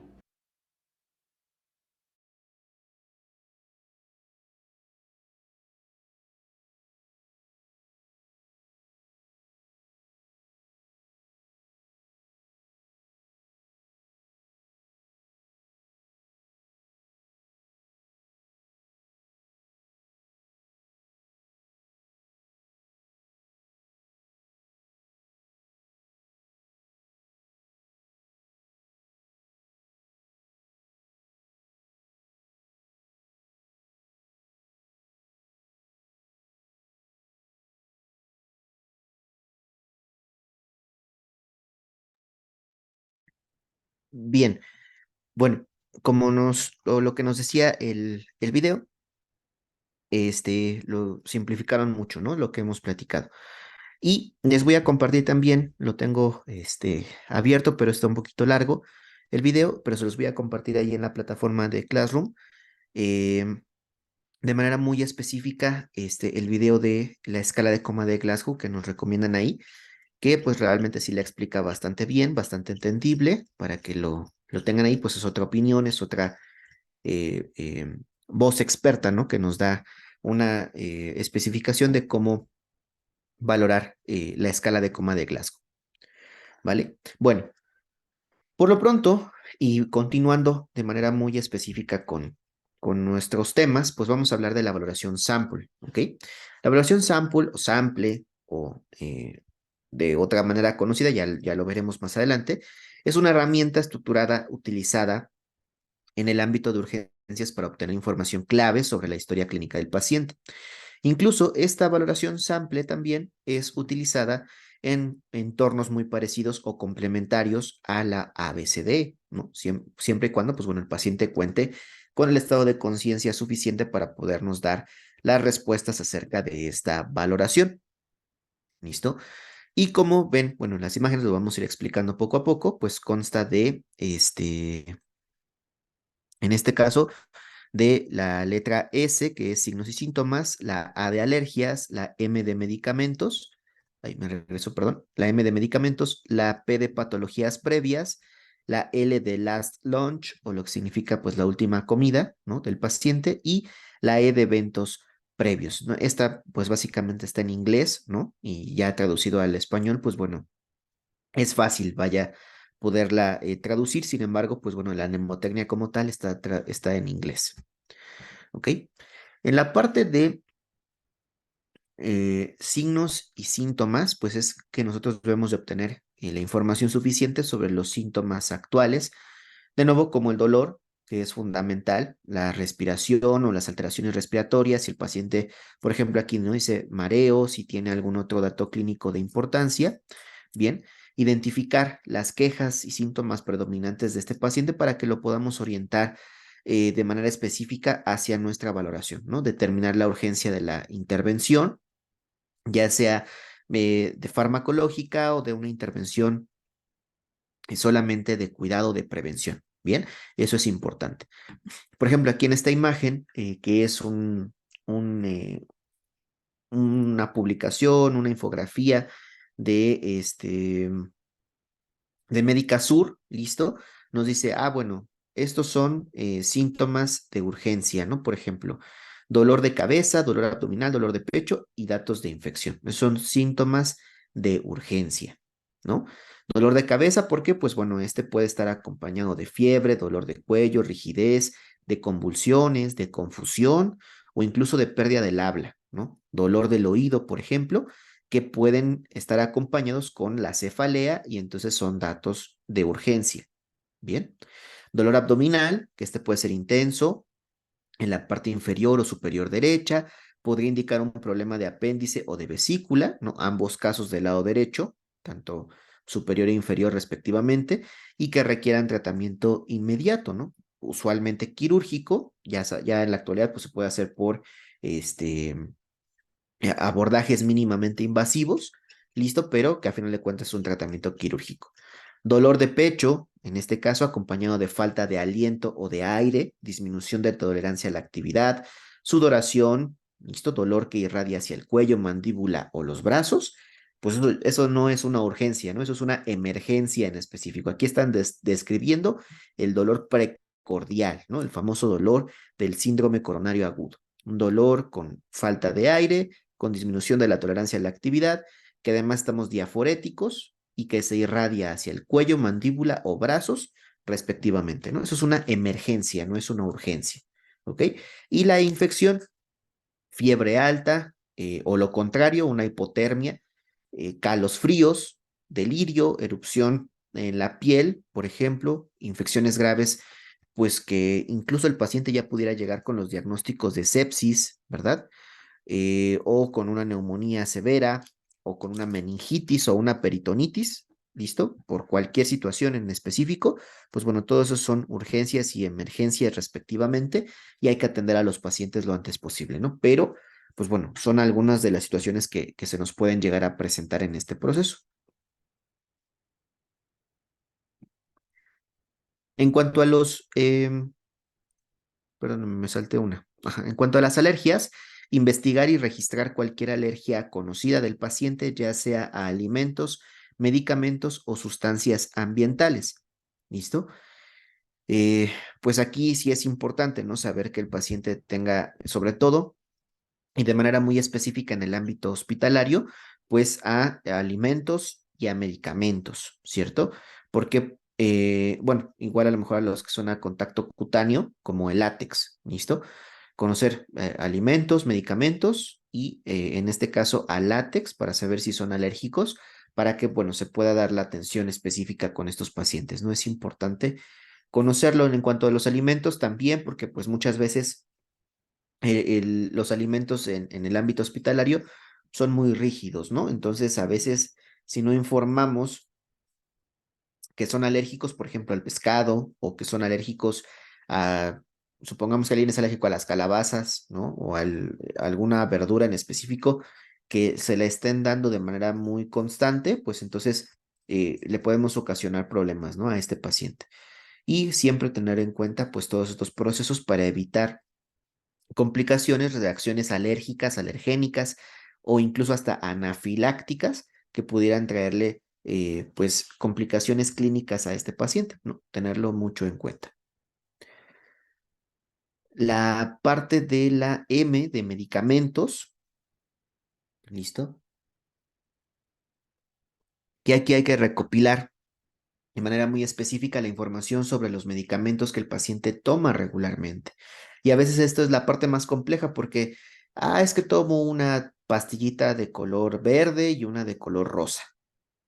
Y entonces tú te pones a imaginar, ¿verdad? Cuántas tabletas, cuántas cápsulas, cuántas grajeas, cuántos comprimidos, etcétera, son de características o de las características que acaba de mencionar el paciente, ¿cierto? Entonces ahí es donde entra pues realmente la confusión y a veces el paciente sí escribe sus medicamentos, a veces sí se los aprende, ¿no? Pero en algunas otras nos toca en estas situaciones. Y no sabemos qué se tomó o qué ya se tomó de los medicamentos que tomaba en casa, ¿no? Por ejemplo, porque a lo mejor todos los que tomaba eran tabletas blancas, ¿no? No sabemos específicamente cuál fue la que se tomó. Bien, entonces es importante de alguna manera hacer conciencia con los pacientes para que tengan esto muy en cuenta. ¿Qué toma, dosis y cada cuánto lo toma? ¿No? De manera muy específica. No se tiene que aprender la farmacocinética ni la farmacodinamia, pero sí al menos qué es lo que está tomando, ¿no? ¿Para qué sirve y cuál es la dosis que la toma o cada cuánto la toma? Bien. ¿Por qué? Porque esto nos va a poder evitar interacciones medicamentosas. Por ejemplo, este, de interacciones medicamentosas así conocidas, pues a lo mejor el furosemide con bastantes fármacos, ¿no? Y a lo mejor un paciente en urgencias no es lo más común, ¿verdad? Pero sí, a lo mejor el paciente, yo les hablo de mi experiencia, el paciente cardiovascular, eso es muy común que venga descompensado. Entonces, el hecho de una descompensación cardíaca, pues nos refiere de manera muy específica eh, darle furosemide porque hay que hacerlo que orine, ¿no? Para que elimine líquido. Entonces, yo les puedo decir interacciones medicamentosas con la furosemide. Por ejemplo, tenemos la indometacina, ¿no? Por ejemplo, ¿listo? Que sería como una de las más graves. En cuestiones de las moderadas, perdón, pues tenemos, por ejemplo, la furosemide con el ácido acetil salicílico, con la aspirina, ¿listo? La furosemide con amicacina, por ejemplo, ¿no? En dado caso que se llegara a administrar con celecoxib, perdón, también, con la dapagliflozina. A lo mejor no sabemos que el paciente es diabético, que su hipoglucemiante es un diurético también, como la dapagliflozina, y entonces le damos furosemide. Tienen reacciones que van a generar de manera muy importante que aumenten los efectos propiamente de los diuréticos, es decir, de ambos diuréticos, y que tengamos una depresión de volumen, un desequilibrio electrolítico, el paciente comience con hiponatremia e hipocalemia, se generen arritmias, tenga cambios en el estado de conciencia, tenga hipovolemia y el paciente tenga alto riesgo de desarrollar una complicación mayor como un paro cardiorrespiratorio, ¿no? Por ejemplo, nada más porque no supe que el paciente ya había ingerido dapagliflozina justo antes de venir al área de urgencias, ¿no? Por ejemplo. Entonces, mucho ojo con eso, siempre hay que tratar de estar en conocimiento de todo, aunque sabemos que a veces es un poco difícil. Digoxina, por ejemplo, también con furosemida, ¿no? La empagliflozina, bueno, es lo mismo que la dapagliflozina, la streptomicina, el diclofenaco, por ejemplo, también. em, bueno, estos ya son un poquito más raros. La amiodarona con la furosemida también. em, la ivabradina, bueno, de nuevo en mi contexto es bastante común, la ivabradina. Furosemida con ivabradina también es un poquito complejo. El salbutamol con la furosemida, ¿no? Es importante. Este, porque en conjunto estos fármacos pueden ocasionar hipocalemia y pues obviamente la aparición de taquicardias o de arritmias graves, ¿verdad? Y tenemos pues algunos otros que tienen efectos menos fuertes, por ejemplo, la betametasona y la furosemida o la cortisona y la furosemida o el deflazacort y la furosemida, que todos estos son antiinflamatorios esteroideos, ¿listo? Igual la dexametasona, bien, todos los que cumplen ese grupo. Y, por ejemplo, el carbón adsorbente, ¿listo? Con D, adsorbente, también es una mezcla importante. Em, la glibenclamida, por ejemplo, con la furosemida también es de estar vigilando, ¿no? También otros antidiabéticos como la vildagliptina, ¿no? O la sitagliptina, por ejemplo, que también son del mismo grupo farmacológico. La metformina también tiene un efecto por ahí que pudiera llegar a complicar al paciente. ¿Listo? Y pues obviamente hay algunas otras circunstancias, ¿no? Nosotros en México ya no utilizamos ranitidina, pero bueno, la ranitidina también tenía efectos negativos con la furosemida, ¿no? Tenían interacciones medicamentosas que podían no ser tan beneficiosas para los pacientes. Y es un ejemplo, ¿no? Furosemida es un fármaco, digamos, bastante común. Paracetamol, hablar de paracetamol, pues también es importante, ¿no? O acetaminofén, como lo conozcan, pues es lo mismo, básicamente. En las interacciones, por ejemplo, con cloranfenicol, ¿no? Paracetamol con cloranfenicol, pues es una reacción moderada, básicamente, y nos dice que hay un posible incremento de los niveles plasmáticos del cloranfenicol con riesgo de toxicidad, ¿no? Por ejemplo, al mezclarlos. Em, este, isoniazida con paracetamol también, paracetamol con propranolol, ¿no? En este caso con el beta bloqueador, dice un aumento de la acumulación orgánica del paracetamol, pudiendo, perdón, conducir a efectos tóxicos. Entonces aquí lo que pasa es que el propranolol aumenta las concentraciones de paracetamol plasmáticas. La rifampicina, por ejemplo, también con el paracetamol, la acidobudina con el paracetamol, son tratamientos para algún grupo de pacientes en específico. ¿Listo? Y por ejemplo, el acenocumarol, que es un anticoagulante que usualmente utilizan los pacientes con alteraciones cardiovasculares. Acenocumarol con paracetamol también está por ahí una reacción medicamentosa que aumenta el efecto del anticoagulante, ¿no? Entonces tenemos ahí riesgos de sangrado. Carbamazepina con paracetamol también tiene aquí unos efectos donde hay un aumento del metabolismo del paracetamol con la consiguiente disminución de su efecto terapéutico. En caso de sobredosis podría potenciarse la hepatotoxicidad del paracetamol, ¿no? Entonces en este caso quien afecta es la carbamazepina para ser muy específico, ¿no? Fenitoína como antiarrítmico y como antiepiléptico en ambas situaciones, ¿no? En el caso vaya, ¿en qué cambia? Pues la dosificación, ¿no? Tanto para este, o sea, la dosis antiarrítmica de la fenitoína y antiepiléptica, pues es diferente, bien, para que tenga los efectos deseados. El metilfenobarbital, por ejemplo, me parece que nada más serían como los más específicos, ¿no? La warfarina, obviamente, pues si es el acenocumarol, con la warfarina también tiene tiene problemas.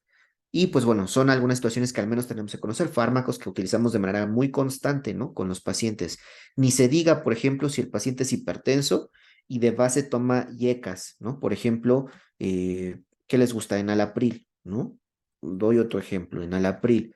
Bueno, enalapril con todos los que sean de los antagonistas de los receptores de angiotensina 2, ¿no? O sea, los sartán, candesartán, valsartán, irbesartán, eprosartán, telmisartán, y todos esos no los podemos mezclar porque los dos inhiben parte del eje renina-angiotensina-aldosterona e hipotensamos severamente al paciente y lo inducimos a un estado de choque, ¿no? Por ejemplo, además de causar hiperpotasemia o hipercalemia, hipotensión, falla renal, ¿no?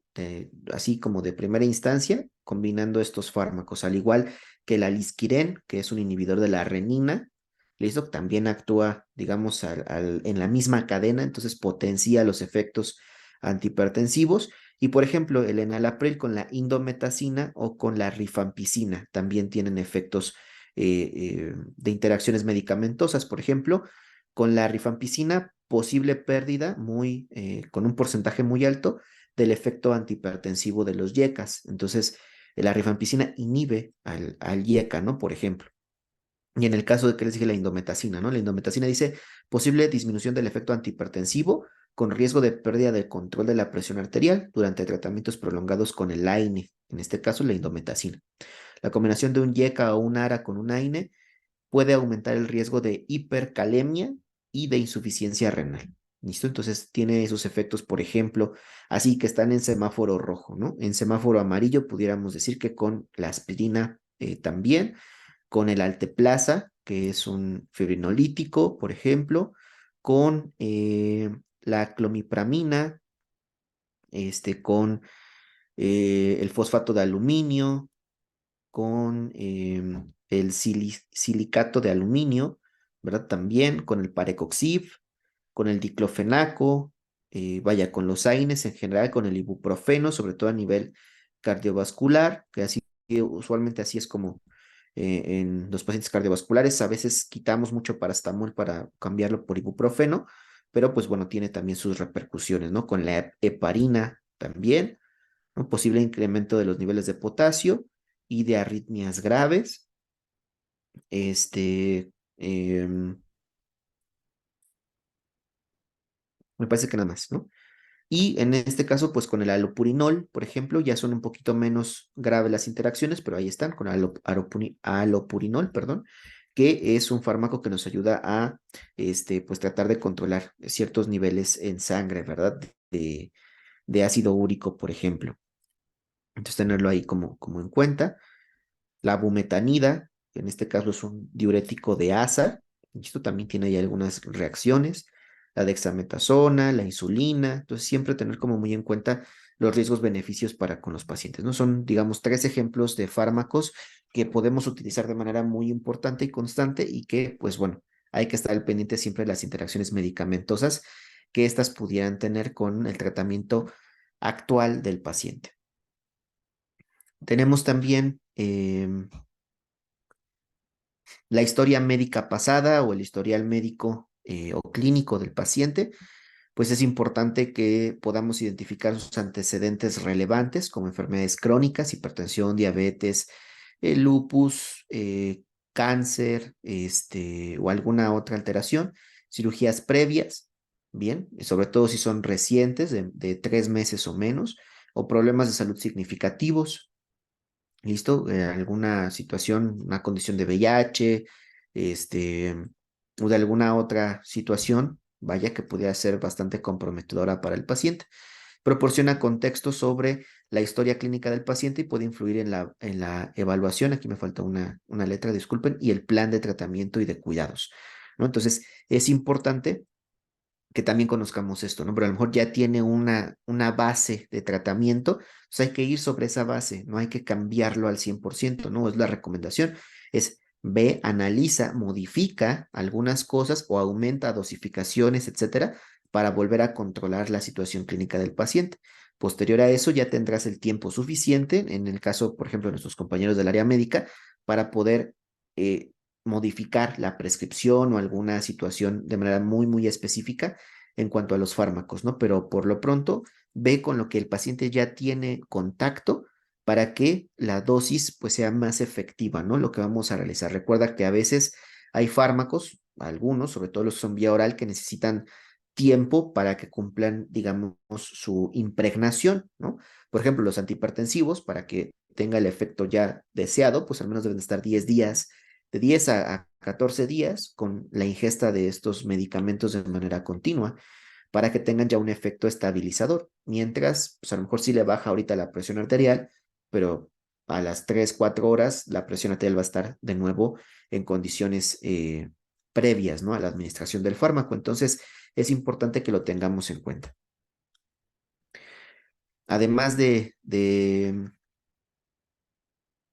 la historia médica, listo, tenemos la última ingesta o la última comida que realizó el paciente.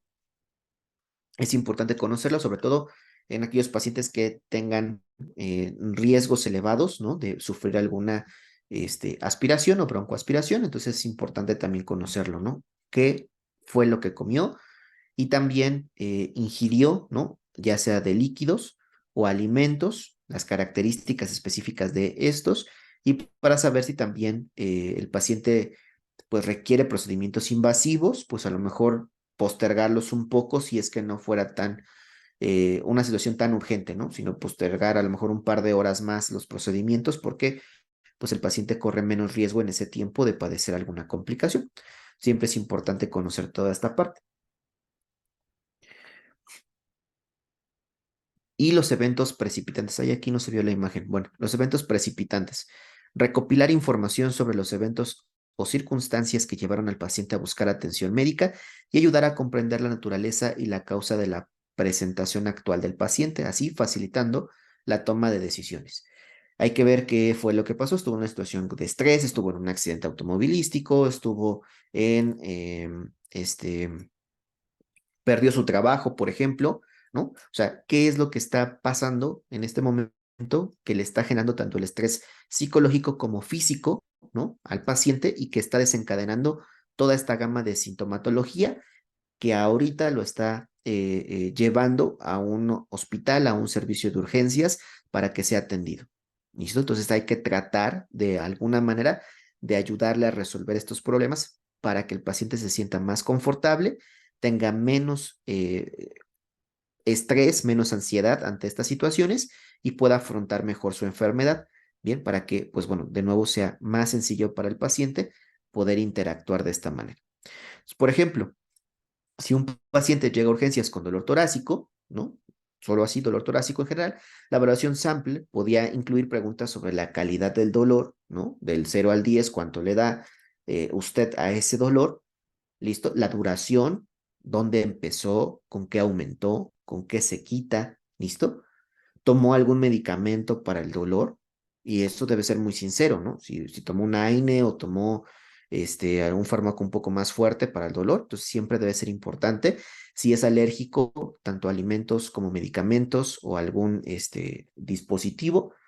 Eh, si toma medicamentos actualmente y qué tipo de medicamentos toma, ¿no? Los antecedentes cardíacos previos, tanto de él como de su familia, ¿listo? Porque eso también es importante. Y la última ingesta de alimentos, qué comió, cuáles son las características de los alimentos y posterior a eso, cuánto tiempo tiene, ¿no? Que comió. Y por último, qué situación, qué estaba pasando en el momento en el que comenzó el dolor, ¿no? Y con todo eso vamos a llegar a una inferencia, ¿no? Muy específica para saber qué es lo que es realmente, ¿no? Porque a lo mejor solamente es ansiedad o solamente es estrés, pero el dolor sigue siendo torácico, ¿no? Ahora, si ya empezamos a indagar, ok, sí, es dolor torácico, me duele en el centro del pecho, pero de repente se me irradia hacia la espalda, ¿ok? Cuando pasa esto, siento que me falta el aire y tengo sensación de ahogo. Bueno, yo ya no le pregunto nada más, ese paciente se está infartando, ¿listo? Entonces, ¿qué tengo que hacer rápidamente? Tomar un electrocardiograma de 12 derivaciones, verificar en qué derivaciones está infartando, si son de la región septal, de la región anterior, de la región lateral baja, lateral alta o de la región inferior, ¿no? Y entonces ya teniendo eso, sabemos qué arteria es la causante de acuerdo a las zonas y qué es lo que se tendría que hacer. Si el hospital cuenta con servicio de hemodinamia, pues pasa el paciente lo antes posible, ¿verdad? Se programa, se le da un baño, se le prepara físicamente y debería de pasar lo antes posible al tratamiento de reperfusión. Si no tenemos esa posibilidad y el hospital que ofrece ese servicio está muy lejos, más de 1 hora de distancia, entonces lo que tenemos que hacer es fibrinolizar a ese paciente lo antes posible y posterior a eso buscar su traslado de 6 hasta 48 horas posteriores a la fibrinólisis de ese paciente. Bien, siempre y cuando haya sido exitosa. Si no fue exitosa, entonces se debe de trasladar lo antes posible. Es decir, se hizo fibrinólisis, el paciente continúa con dolor torácico, el paciente continúa con elevación de troponinas y elevación del segmento ST o cambios electrocardiográficos, entonces lo antes posible se debe de trasladar al hospital donde le puedan hacer la angioplastía. Eso es lo ideal, ¿no? Lo que se debería de hacer. Ahora, lo que se haga o no se haga de acuerdo al entorno hospitalario donde estemos, pues ya cambia, ¿vale?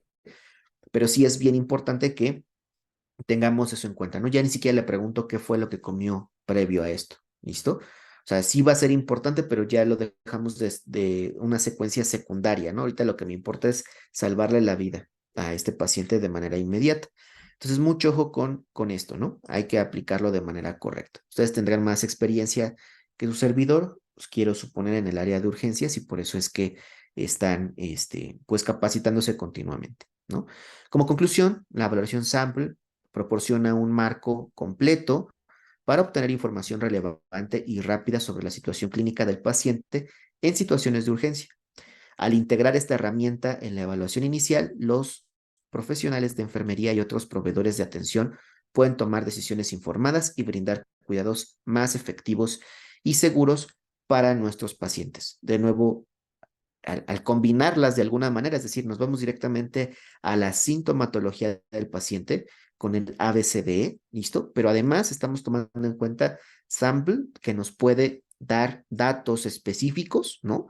Como signos y síntomas complementarios, alergias, los medicamentos que el paciente ya consume, si tiene algún padecimiento de base, enfermedad crónico-degenerativa, infecto contagiosa, etcétera, ¿listo? Si acaba de comer, hace cuánto fue la última vez que comió, si está en ayuno, ¿no? O sea, si cumple con las horas de ayuno, por ejemplo.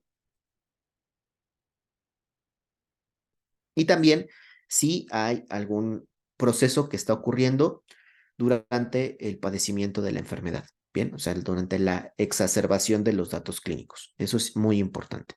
Bueno, ahora les voy a dejar de compartir de nuevo la pantalla y vamos a ver de nuevo un video.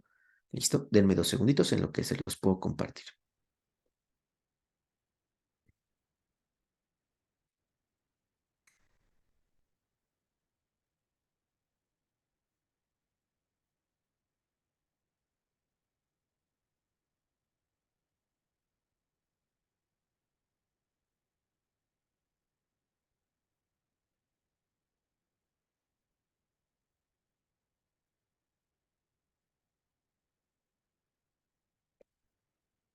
¿Qué tal, chicos?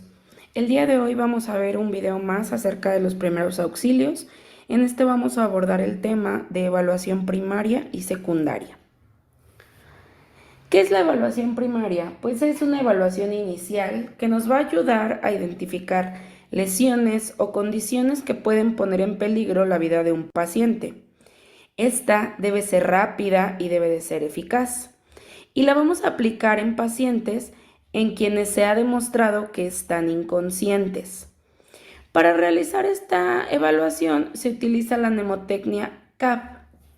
Vamos a ver, anteriormente le llamábamos ABC, pero de acuerdo al orden en el que se debe de realizar el procedimiento, ahora quedó como mnemotecnia CAP.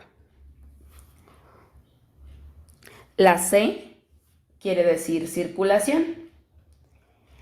La A quiere decir abrir vías aéreas y la B quiere decir respiración. O también en el caso de la traducción en inglés sería ventilación.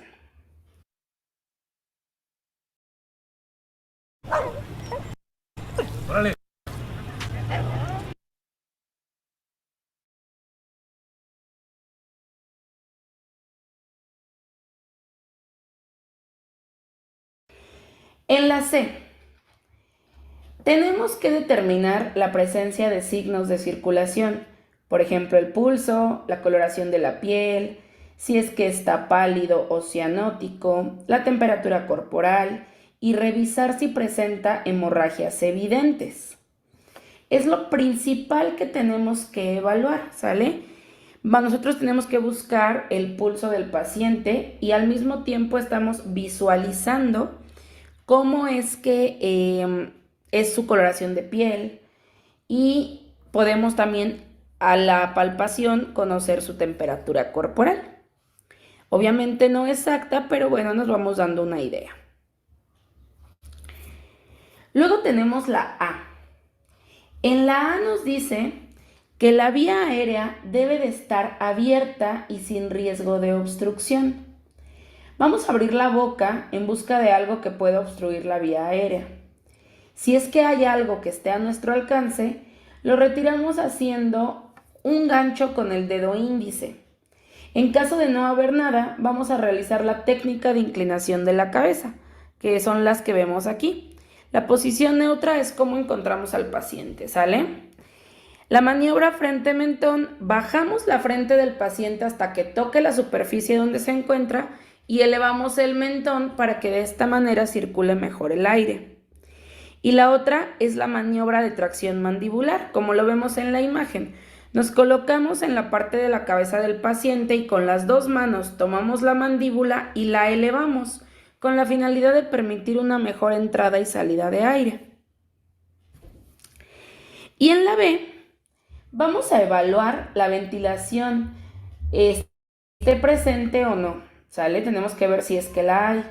Vamos a utilizar la mnemotecnia voz, que es ver el pecho del paciente si es que sube y baja, oír la respiración y sentir el aire que sale por la boca o nariz.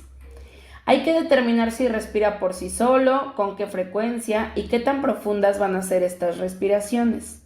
Entonces, en la B vamos a aplicar el voz. Veo, oigo y siento. Si respira, bueno, pues valoramos también la circulación, vamos a volver a checar el pulso. Si no respira, hay que revisar si no hay algún objeto que obstruya. Y si aún así no respira, vamos a practicar la respiración boca a boca o boca a nariz, teniendo en cuenta que se debe de mantener la boca cerrada para evitar la salida de aire.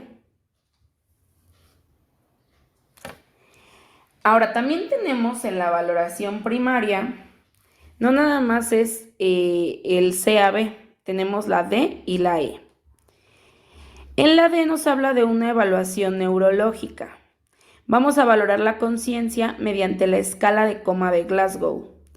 Esta se utiliza, como les comento, para medir el nivel de conciencia. Vamos a evaluar 3 parámetros principales: la respuesta ocular, la respuesta verbal y la respuesta motora.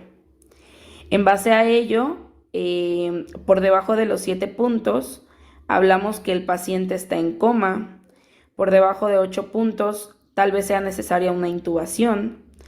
Y el valor máximo, un nivel de conciencia ideal o esperado, sería cuando acumulamos 15 puntos. Además tenemos, bueno, como decíamos, valorar las pupilas. En la E, que es exposición, vamos a evaluar la exposición de lesiones, vamos a prevenir la hipotermia controlando el calor del paciente y vamos a retirarle objetos que puedan dañarle. Ahora, todo esto, toda la evaluación primaria se debe de realizar en menos de 30 minutos. Y tenemos, una vez que pasaron estos 30 minutos, tenemos que reevaluar. Tenemos que volver a iniciar para ver que no haya complicaciones mientras llegan los servicios de urgencias. Ahora, tenemos también una evaluación secundaria. En esta vamos a identificar lesiones que por sí solas no ponen en peligro la vida de nuestro paciente, pero que sumadas a otras sí pueden provocar complicaciones. Vamos a buscar deformidades, hundimientos, asimetría, hemorragias, y tenemos que realizar la evaluación palpando de la cabeza a los pies en el siguiente orden. Primero palpamos cabeza, luego cuello, después tórax, luego abdomen. De ahí nos vamos a la cadera, piernas, pies, brazos y columna. De esta manera vamos a poder identificar si es que hay algún signo que a lo mejor con la evaluación primaria no detectamos y que aquí podemos darnos cuenta qué es lo que está sucediendo para iniciar con las intervenciones pertinentes. Dentro de la evaluación secundaria, el ATLS nos dice que podemos utilizar también la mnemotecnia amplia o sample por sus nombres en inglés. La A nos habla de alergias. Es importante que cuando estamos en la evaluación secundaria, generalmente quien la hace es el médico, pues si el paciente está consciente, preguntar si es alérgico a algún medicamento para iniciar con el tratamiento cuanto antes.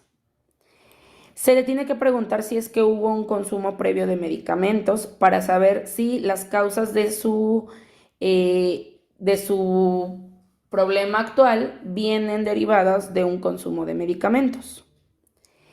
Patologías crónico-degenerativas que presente, si es que es diabético, hipertenso, si tiene alguna situación relacionada al cáncer, cualquier enfermedad crónica que pueda presentar.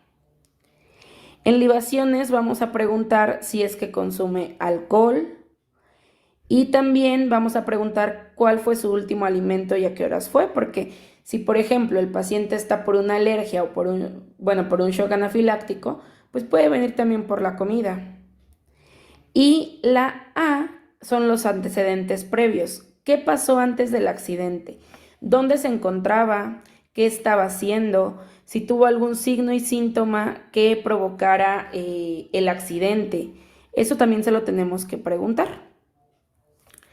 Pero como les comento, la evaluación secundaria generalmente se realiza cuando el paciente ya ha sido trasladado al nosocomio y va a ser el médico quien realiza una evaluación secundaria para poder iniciar el tratamiento lo más pronto posible.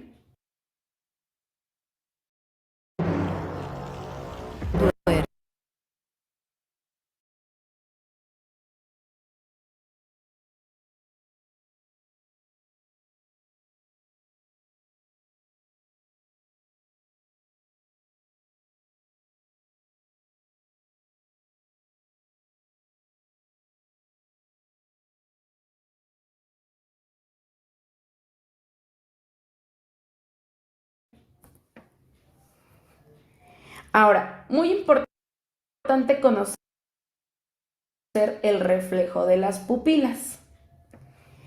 En base a cómo son las pupilas del paciente, bueno, pues vamos a poder comprender o entender qué fue lo que detonó el problema del paciente. Unas pupilas que tienen un tamaño igual se llaman isocóricas, o sea, están normales. Cuando las pupilas están dilatadas de manera excesiva, le decimos midriasis. Y esto llega a suceder cuando hay falta de oxígeno o por intoxicación con alcohol industrial. Después tenemos la miosis. Esta es una contracción excesiva de las pupilas, están muy chiquitas y esto se puede deber a intoxicación por insecticidas y o por drogas. Y cuando están anisocóricas es cuando una está grande y otra está pequeñita. Esto puede suceder por un derrame cerebral, por un daño cerebral o por un traumatismo cráneoencefálico. Tenemos que identificar muy bien estos diferentes reflejos pupilares porque, como les digo, nos van a ayudar a comprender más a detalle qué es lo que está sucediendo con el paciente y vamos a poder tener una idea de qué es lo que sucedió antes de la inconsciencia del paciente. Ahora, una víctima consciente va a ser, aquí qué es lo que vamos a hacer. Si una víctima o el paciente Responde a preguntas como ¿qué es lo que pasa? Si nos escucha y si nos dice que se encuentra bien, evidentemente está consciente, ¿sale? Porque está respondiendo, está viendo una respuesta verbal. Pero si no responde, puede ser porque no puede. Entonces tenemos que observar sus reacciones. Le podemos dar un pellizco en la axila, un pellizco en el trapecio. Si no se queja, si no abre los ojos o no mueve la cabeza, está totalmente inconsciente. Por lo tanto, una víctima inconsciente pues no responde ni se queja. Y tenemos que averiguar si respira, si tiene pulso. Cuando hay un desmayo o una conmoción cerebral después de un golpe, hay que colocar a la víctima en posición lateral de seguridad. La posición lateral de seguridad es un decúbito lateral. Esto evita que se obstruya la vía aérea a causa a lo mejor de un vómito o de la retracción de la lengua. Cuando la lengua se retrae puede llegar a tapar parte de la faringe, por lo tanto el aire ya no viaja correctamente y puede provocar complicaciones severas. Si no respira ni tiene pulso, bueno, pues entonces iniciamos las maniobras de soporte vital básico. Regularmente vamos a iniciar con un RCP. Y aquí está la posición lateral de seguridad. En el punto número 1 se encuentra la persona inconsciente. Vamos a ubicar su mano, en este caso así como está la persona, la mano izquierda, pegada a la mejilla derecha.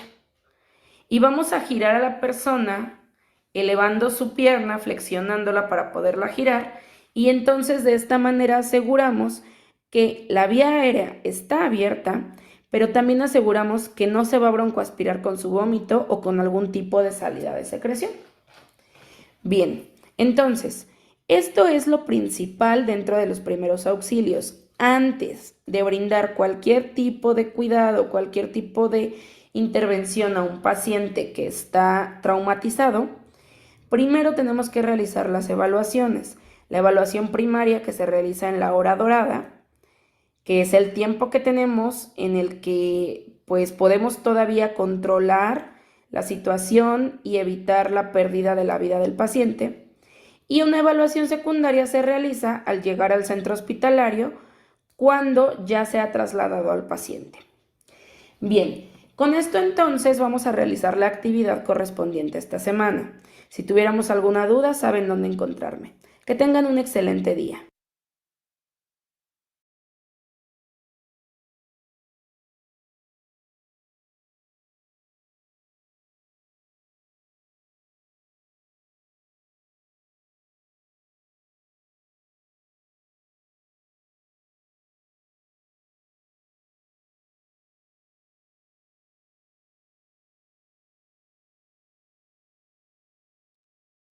Bien, pues como pudimos escuchar y ver en el video, es importante no tener la complementación de ambas o de ambos tipos de valoración primaria y secundaria hacia el paciente para poderle brindar la mejor de las atenciones. ¿Listo? Entonces, pues bueno, eh, nos vamos a quedar hasta aquí. La próxima sesión hablamos de lo que es las funciones de la enfermera en el área de urgencias y nos adentramos a nuestro tema fisiopatológico, ¿ok? En la plataforma, de todas maneras, en Classroom, les comparto los dos videos que vimos el día de hoy. Les comparto el de la escala de coma de Glasgow. Les vuelvo a compartir la clase, listo, para que la tengan ahí disponible, la puedan visualizar en cuanto ustedes quieran. Y les voy a compartir un par de documentos en PDF, que uno es un artículo y uno va a ser como una guía, como una tablita o unas tablitas, unas escalitas que se las van a compartir para que ustedes igual las tengan, las puedan descargar y las tengan disponibles en todo momento, ¿vale? Entonces, pues nos vemos la próxima semana. Espero que les haya gustado. Antes de eso y de terminar de lleno la clase, ¿alguien tiene alguna pregunta, algún comentario o alguna situación que compartir?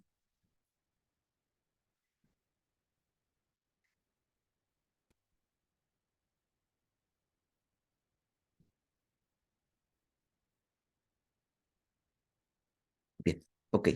Bueno, entonces nos vemos la próxima semana, la próxima sesión, y ya continuamos con los temas, ¿vale? Que tengan una excelente noche, cuídense mucho y pórtense mal. Gracias igualmente. Gracias. Gracias.